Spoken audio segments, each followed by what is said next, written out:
नमस्कार दोस्तों, मेरा नाम है टैक्स आचार्य सेठ जे। मैं एक चार्टर्ड अकाउंटेंट हूँ और जीएसटी में अभी बहुत बड़े बदलाव हुए हैं। जीएसटी का रेट्स बहुत घट गया है। जो 28% के आइटम्स थे वो घट करके 18% हो गए हैं और जो 12% के आइटम्स थे वो घट करके 5% हो गए हैं। बहुत सारे आइटम्स एग्जम्प्ट भी हो गए हैं। पर क्या इससे आपके घर के बजट में कोई इफेक्ट पड़ेगा? क्या इससे आपके घर में आने वाला सामान का दाम कम होगा? आइए समझते हैं।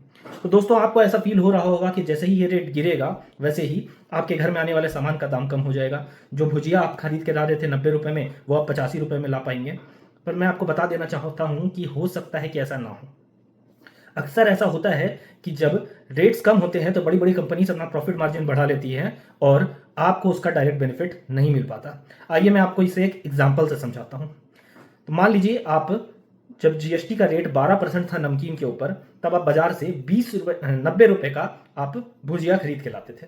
आप 90 रुपए का एक भुजिया का पैकेट लाते थे और अगर वो 12% के रेट के अंदर आता था तो इसका मतलब 80 रुपए 35 पैसे उसका टैक्सेबल वैल्यू होता था, जिसपे 9 रुपए 64 पैसे का टैक्स लगा करता था।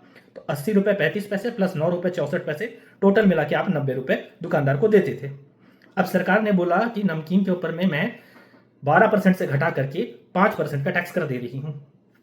अब क्या होना चाहिए? एक आइडियल दुनिया में, एक कॉम्पिटेटिव दुनिया में होना यह चाहिए कि टैक्सेबल वैल्यू तो वही रहेगा 80 रुपए 35 पैसे, और अब उस पर टैक्स 12% नहीं लग करके 5% लगेगा और 80 रुपए 35 पैसे का टैक्स हो गया 4 रुपए 1 पैसे, यानी टोटल 84 रुपए 36 पैसे। अब आपको उसी पैकेट ऑफ भुजिया के लिए 84 रुपए 36 पैसे दुकानदार को देने चाहिए, यानी 4 रुपए का लगभग आपका बचत होना चाहिए। पर अक्सर कंपनीज ऐसा करती हैं कि वो आपको वो बेनिफिट 4 रुपए का देती ही नहीं।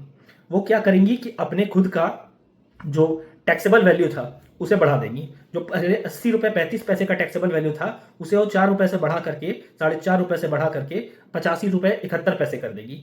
और 85 रुपए 71 पैसे जैसे ही वो अपना टैक्सेबल वैल्यू करेगी, वैसे ही उस पर 5% का जब टैक्स लगेगा वो हो जाएगा 4 रुपए 21 पैसे। 85 रुपए 71 पैसे प्लस 4 रुपए 21 पैसे, यानी टोटल 90 रुपए। क्या हुआ?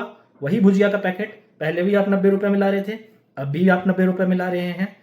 आपको टैक्स के कम होने का कोई बेनिफिट नहीं मिला और वहीं कंपनी ने जो अपना पूरा का पूरा मार्जिन बढ़ा करके आपको बेवकूफ बना दिया।